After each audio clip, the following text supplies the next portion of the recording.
How to get Discord face scan verification. Well, let's get started with the video. Start by heading over to the application Discord and then make sure you are logged into your account.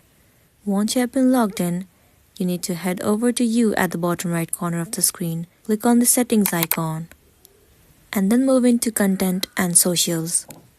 So in this page, you might be asked to verify your age, and if they don't ask you to verify your age, then they are comfortable with your age and know that you are beyond 18.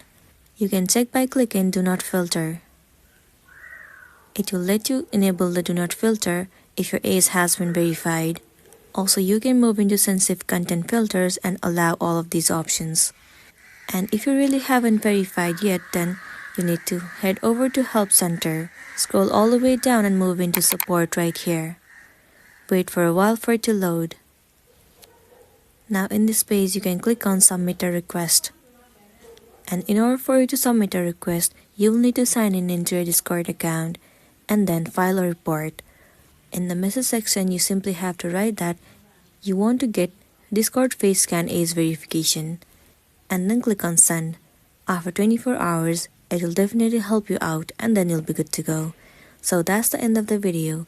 If this video helped you, give it a like and check out our next tutorial. Thank you.